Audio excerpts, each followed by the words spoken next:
muy bien Ricardo, Ya, por de esta nada. parte especial. Saludamos a los hermanos ahí a esta parte musical Gracias, Ecuador, gracias.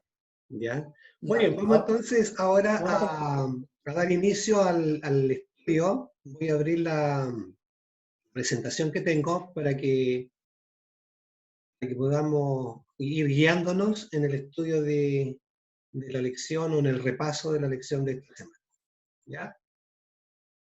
Eh,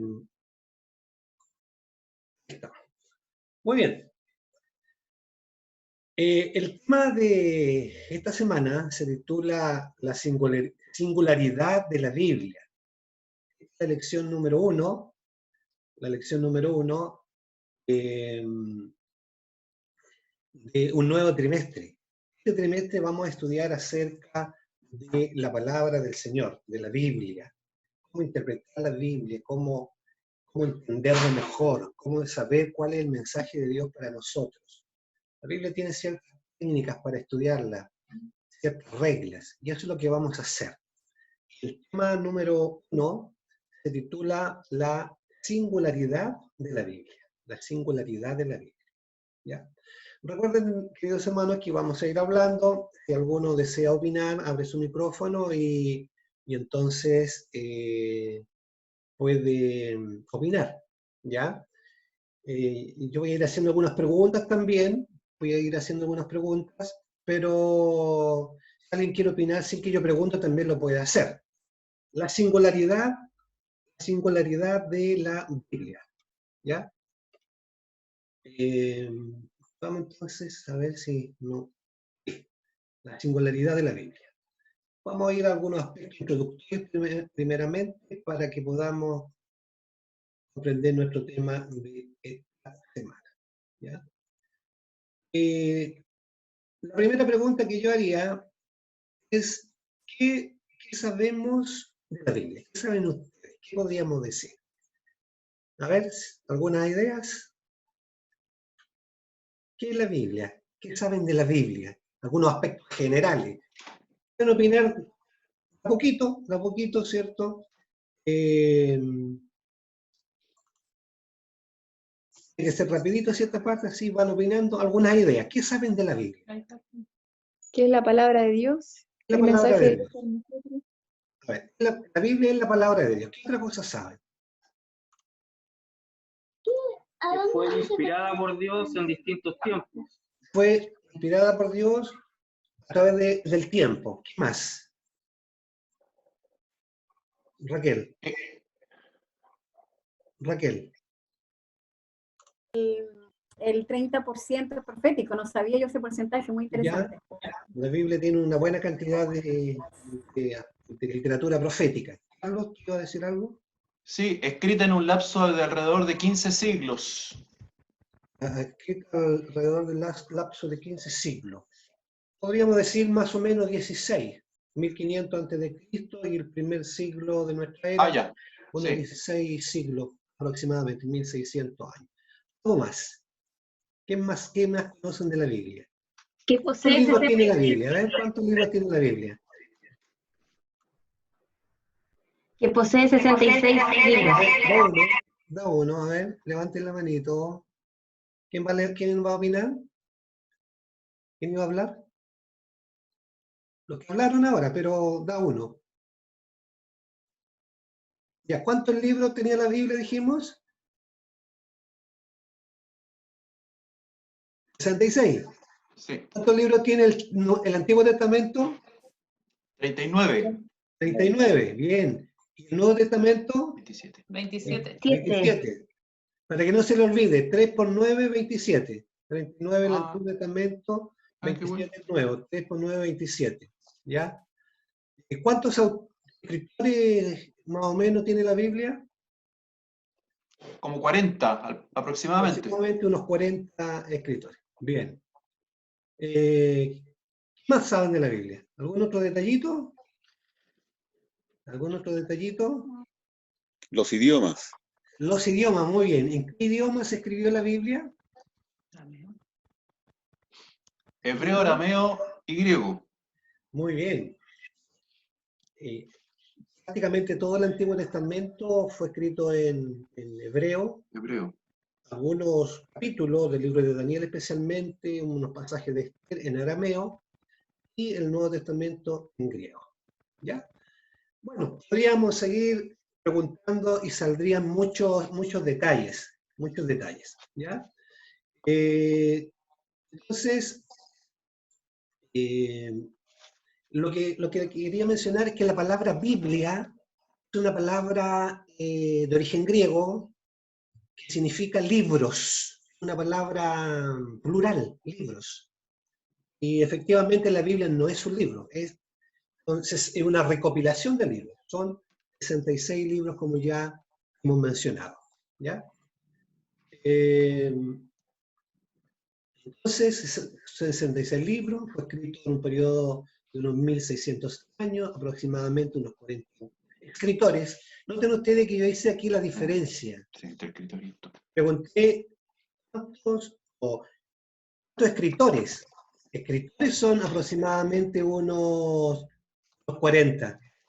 ¿Ya? El autor, esta parte es importante, el autor es uno solo.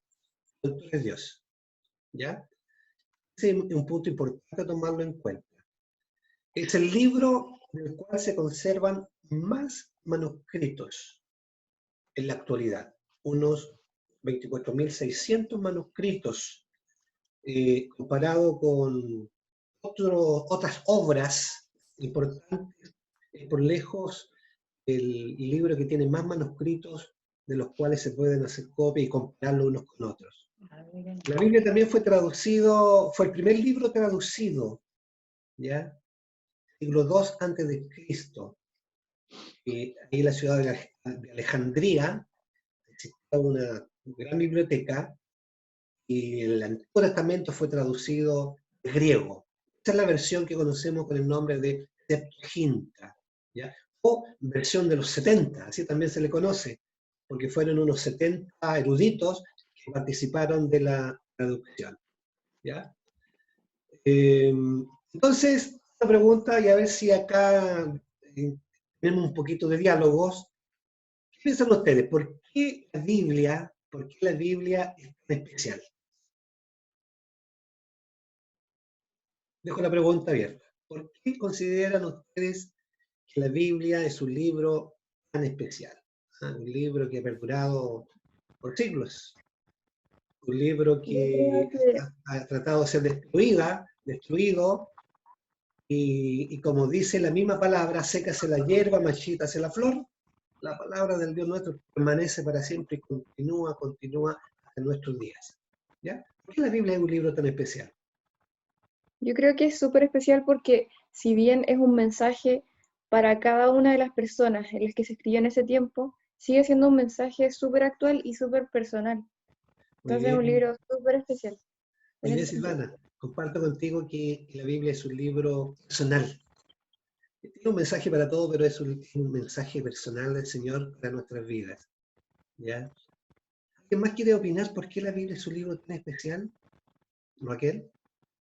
Sí, yo pienso de que es súper especial porque es la manera más efectiva de llegar a los que no creen en ella, porque como es profético, tiene una gran parte profética, eso no se puede negar la relación religiosa con la de la humanidad. Entonces, para mí, por eso es especial y realmente es una manera muy fácil de poder, digamos, dar a conocer que la Biblia sí es real.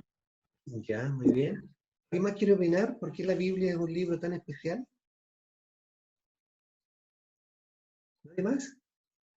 Si nadie más, entonces vamos a seguir avanzando en Dani, yo, la presentación. A porque, ver, Marilu, a ver.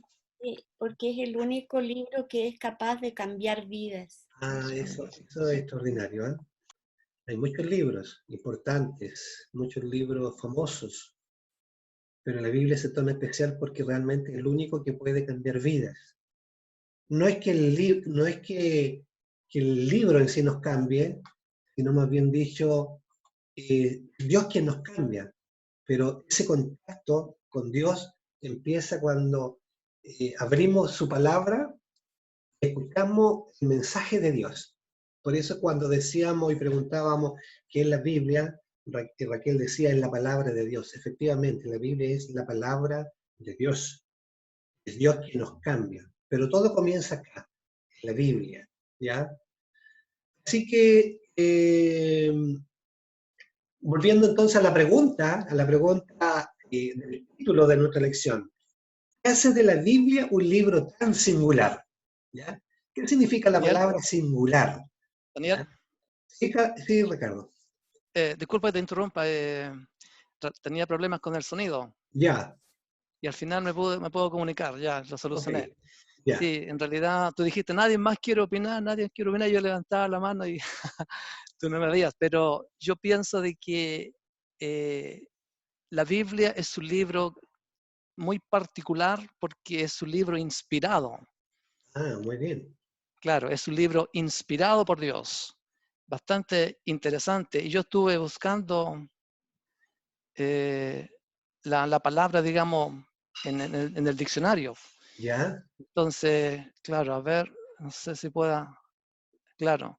Y aquí la Academia, ¿cómo se llama? Real Española se llama, creo. A Sí, ver. la Real Academia Española. Claro, la Real Academia Española, refiriéndose a la palabra inspirar, dice, dicho de Dios, iluminar el entendimiento de alguien. Ya, Y en este caso, Dios iluminó digamos, el entendimiento de todos los escritores. claro. Claro, así que es un libro, y digamos, Dios, Él decidió, porque la Biblia es inspirada por Él, entonces Él decidió qué es lo que, digamos, el contenido de la Biblia, su contenido. Así que pienso que es bastante interesante que es un libro inspirado.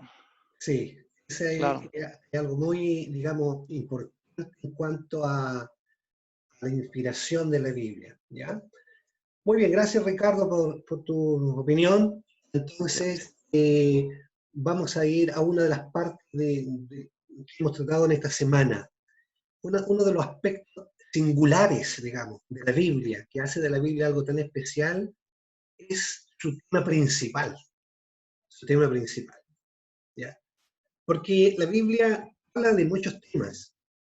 La Biblia contiene historia, contiene poesía, contiene consejos sobre salud, consejos sobre la familia, cómo podemos relacionarnos con las personas. Tiene muchos temas, pero ¿cuál es el tema principal? ¿Ya? ¿Cuál es el tema principal? ¿Qué opinan ustedes? ¿Cuál será el tema principal de la Biblia a pesar de que tiene muchos temas? ¿Qué piensan ustedes? El mensaje de salvación. Bien, el tema principal es la salvación, efectivamente. Ya, el hilo que corre a través de toda la Biblia es el tema de la salvación.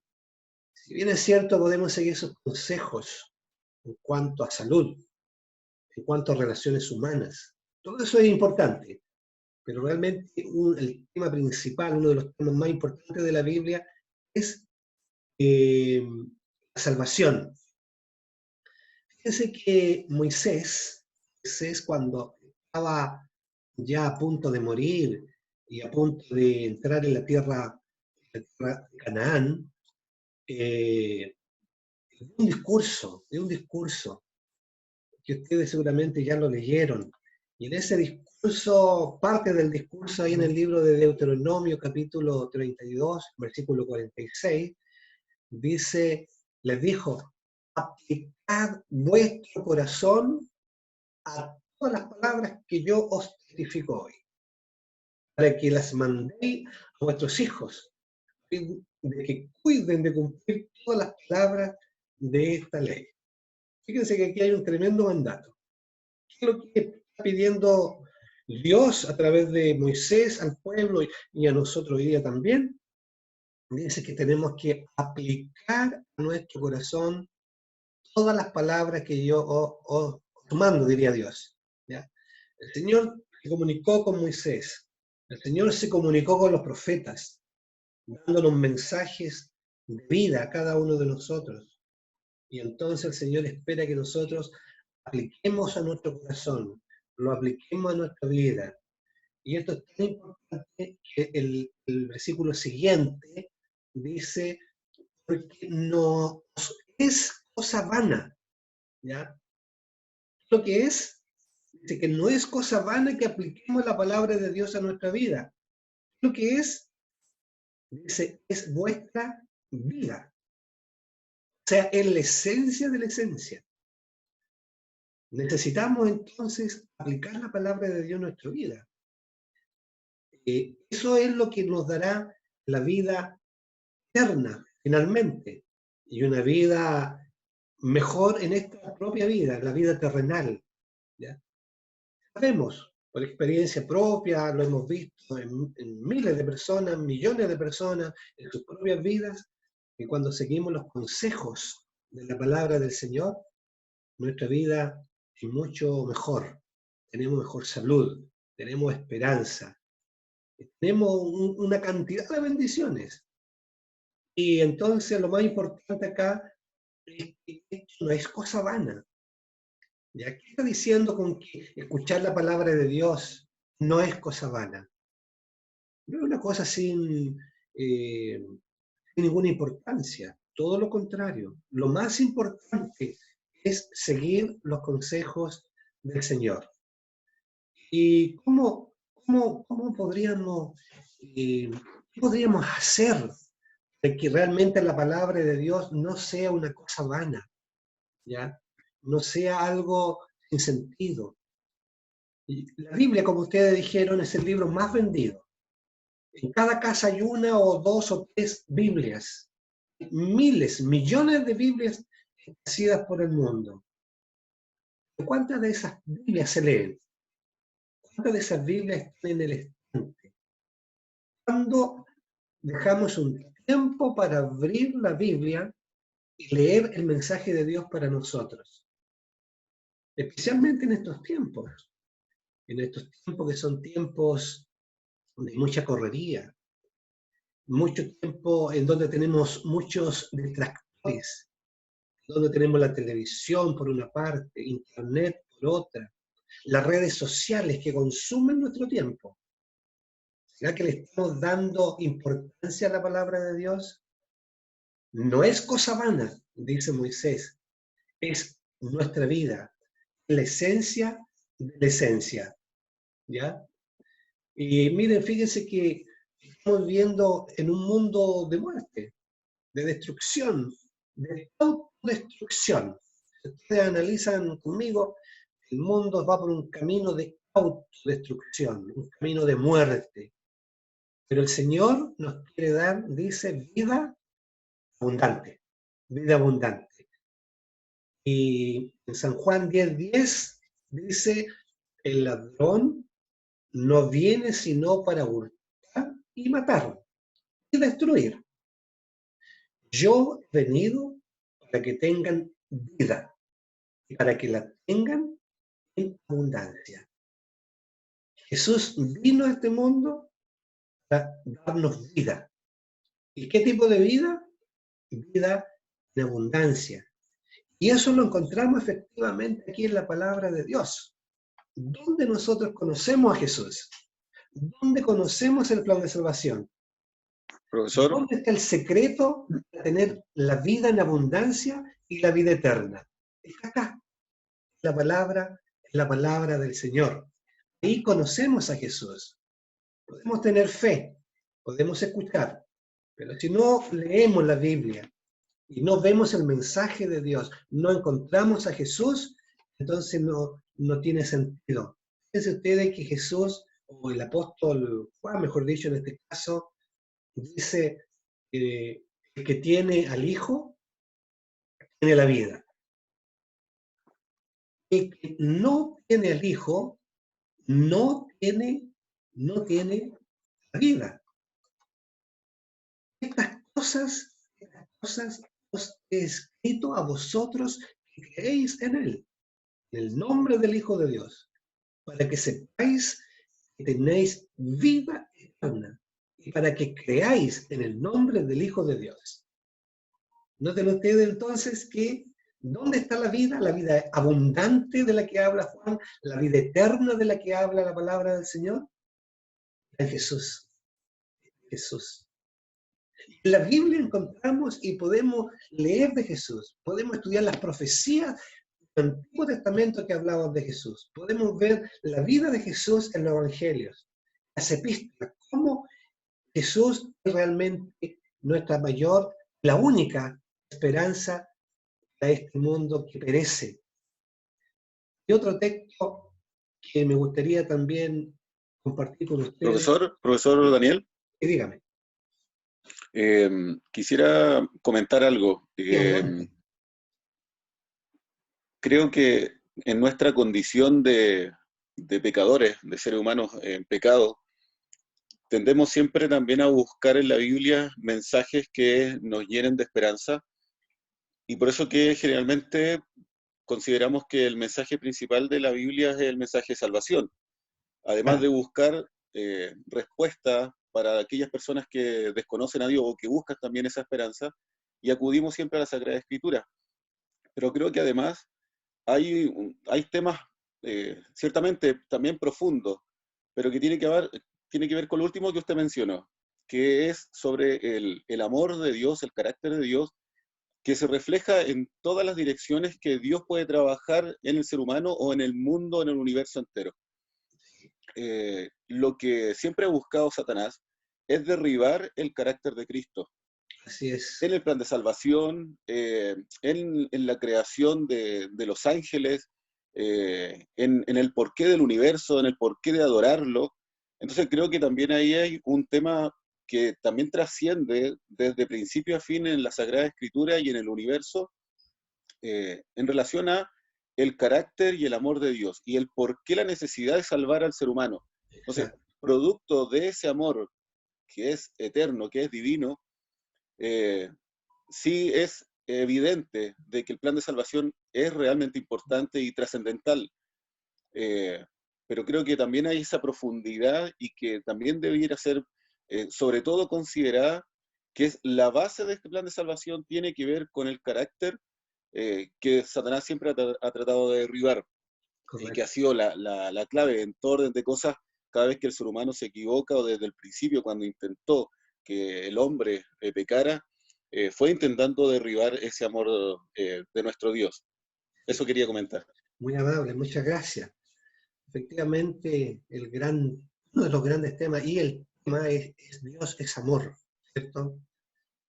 Y efectivamente, por el amor de Dios es que Él ha obrado este plan de salvación. Es por eso que Él se ha comunicado, ha revelado su mensaje, ha inspirado a los profetas para entregarnos este mensaje de amor y salvación. Sí, adelante. Sí, con respecto a lo que estaba recién diciendo Héctor y lo que usted estaba mencionando, hay un caso en la Biblia cuando Moisés le dice a Dios, si es necesario, borra del libro mi nombre.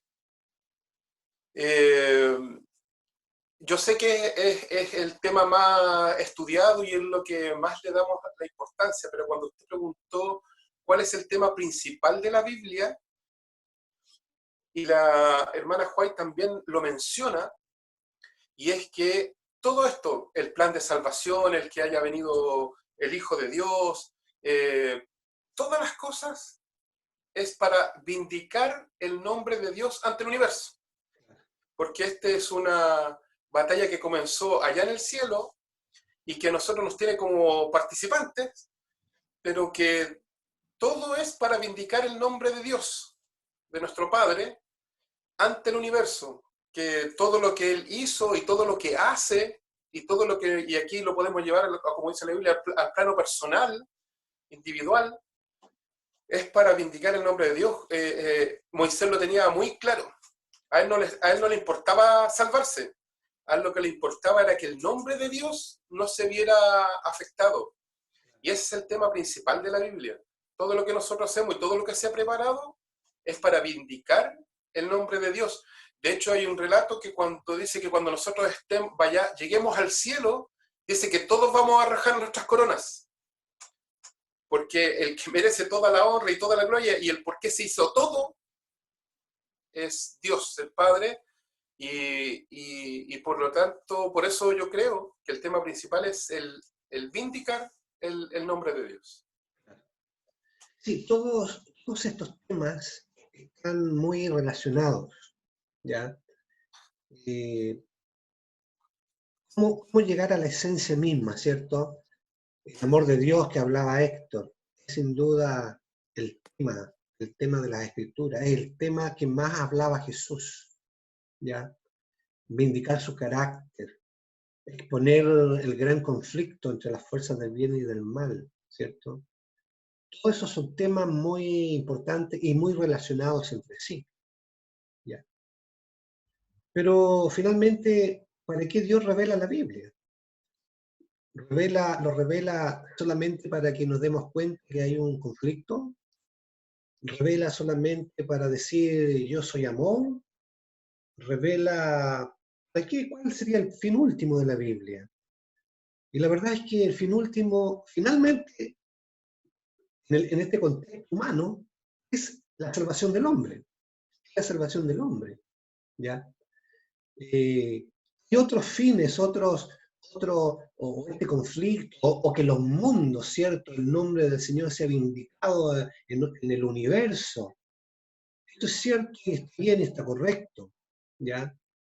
Pero finalmente Dios revela al hombre, revela su mensaje para que el hombre sea salvo, ¿ya? Para que el hombre sea salvo. Para eso revela su mensaje.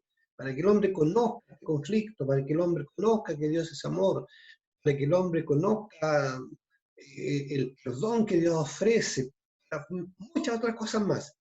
Pero ¿para qué todo esto? Finalmente para que el hombre sea salvo, ¿ya? Y hay un plan de salvación ahí que Dios desarrolló, lo puso en ejecución. El primer paso, Dios se hace hombre, Dios se encarna, ¿cierto? Vive entre nosotros y ahí se comienza a desarrollar el plan de salvación. Nos presenta a Jesús como nuestro único Salvador, para que reaccionemos frente a eso. ¿Por qué todo esto? Porque Dios quiere que seamos salvos, ¿ya? Quiere que le conozcamos, quiere que entendamos, pero quiere en última instancia que seamos salvos. Es por eso que Jesús dice, yo he venido para que tengan vida en abundancia, ¿ya? Y todo lo que habla la Biblia, como dije, habla de muchas cosas, de historia, de filosofía, de poesía, pero a través de todo eso, el hilo conductor siempre es cómo Dios quiere salvar al hombre, ¿ya? Siempre Dios llamando, de que el hombre responda a ese mensaje, ¿ya? Porque yo podría, y de hecho muchas personas conocen de Dios, han estudiado la Biblia, muchos han sido cristianos, adventistas, han conocido todo el gran conflicto, han conocido y saben que Dios es amor. Pero finalmente, si no aceptan, se apartan, van a perderse. Entonces, efectivamente, los otros temas sí son importantes, muy importantes, están muy relacionados, pero el objetivo final de la revelación de Dios siempre es que el hombre se salve, que el hombre sea salvo, que un día podamos estar con Él. Que vindiquemos su nombre, como bien se mencionaba, en el universo entero. ¿Y cómo vamos a vindicar el nombre de Dios? Nosotros aceptando el mensaje de Dios, nosotros reconociendo a Dios como Dios, nosotros aceptando la voluntad de Dios, cosa que Satanás no lo hizo, ¿ya? Demostrando la justicia de Dios en nuestra vida, cosa que Satanás ha dicho que Dios es injusto, ¿ya? Finalmente, por eso que en Hebreos 5:9 dice, Cristo, habiendo sido perfeccionado, vino a ser autor de eterna salvación para todos los que le obedecen. El autor de nuestra salvación es Jesús. El centro es Jesús. El centro es el plan de salvación. Para eso vino Cristo. Noten ustedes este versículo que a veces se malinterpreta. Jesús nos invita, dice, escudriñad las Escrituras. porque a vosotros os parece que en ellas tenéis la vida eterna, y ellas son las que dan testimonio de mí. ¿Ya? ¿Cuál es el objetivo de la Biblia? Es dar testimonio de Jesús. Nosotros pensamos, a lo mejor malinterpretamos este texto pensando que en las Escrituras encontramos la vida eterna. ¿Ya? Pero Jesús dice, ellas son las que dan testimonio de mí. A nosotros nos parece que en las Escrituras encontramos la vida eterna, pero en realidad dice Jesús, la vida eterna la encuentran en mí. La Biblia, ¿qué hace? La Biblia da testimonio de mí, ¿ya? Así que ese sería un tema importante y podríamos sacar algunas conclusiones de esta primera parte. A ver si me ayudan a recopilar en breve frase la primera conclusión, la conclusión número 1, de todo lo que hemos dicho hasta este momento. El que quiera hablar, habla nomás, porque como yo tengo abierta la pantalla, no tengo acceso a todas las cámaras y no puedo darme cuenta quién está levantando la mano, a menos que apriete una opción que hay, que le aparece que la mano aparece levantada en el cuadrito. Pero si alguien quiere opinar sin que yo diga quién lo haga, estoy pidiendo entonces la conclusión de la primera parte, es decir, de esta parte del tema principal de la Biblia. ¿Cuáles serían algunas de las conclusiones?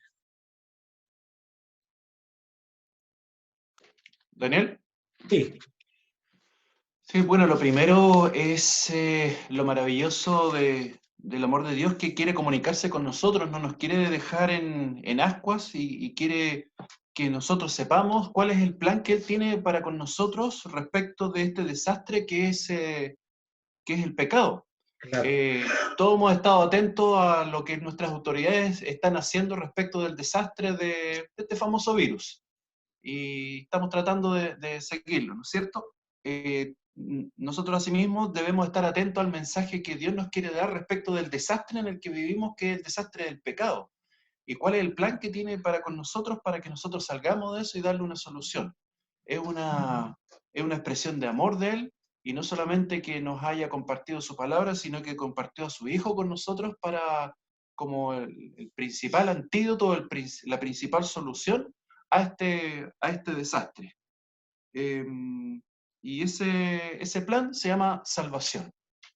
En pocas palabras creo que... Sí, gracias Carlos. Gracias Carlos. Recordemos que Jesús es la palabra viva, la palabra viviente. La Biblia es la palabra escrita, pero Jesús es la palabra viviente de Dios. ¿Ya?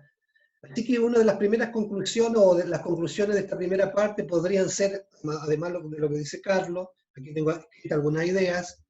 La Biblia nos presenta a Jesús como el centro del plan de salvación, que nos ofrece la vida eterna a través de Jesús. Por eso que Jesús dijo, yo soy el camino, la verdad y la vida. ¿Ya? Tengo acá una cita del Espíritu de Profecía, que está en el libro El Camino a Cristo, en la página 88, y dice, sí, la Biblia entera nos habla de Cristo. Del primer relato de la creación, del cual se dice, sin Él, nada de lo que es hecho fue hecho, hasta la última promesa, he aquí, yo vengo presto. Leemos acerca de sus obras y escuchamos su voz. Si deseáis conocer al Salvador, ¿qué es lo que hay que hacer? Estudiar las Santas Escrituras. Ese es un párrafo del libro Camino a Cristo que nos invita a escudriñar las Escrituras para justamente conocer más de este Salvador. ¿Ya? Entonces, finalmente, o avanzando, pero ¿cuál entonces es el origen de la Biblia? Porque alguien podría decir, y yo lo he escuchado, no, este es un libro antiguo, algunos hombres sabios lo escribieron, otros más suspicaces dicen, no, si fueron se pusieron de acuerdo y escribieron ese libro, ¿cierto? Entonces, la pregunta es, ¿cuál sería el origen de las Sagradas Escrituras? ¿Ya? Alguien ya lo dijo, ¿no? ¿Cuál es el origen? Repitamos. Es divino, inspirado. Es divino, es inspirado, ¿ya? ¿Quién es el autor de la Biblia? ¿Quién la escribió? Ya lo adelantamos antes, ¿cierto? Lo adelantamos, dijimos que escribieron personas, pero ellos eran solamente escritores, de todo tipo, escritores de todo tipo. Dios usó muchas personas de diferentes nacionalidades, de diferentes edades, de diferentes culturas, condiciones diferentes sociales, idiomas, aspectos sociales diferentes, ¿ya? Tenemos, por ejemplo, a Moisés, que llegó a ser un dirigente político y militar, o un pastor, un ganadero como Amós, algunos jóvenes, Dios usó también a algunos jóvenes como a Samuel, como a Jeremías. También, además de ser jóvenes, fueron sacerdotes.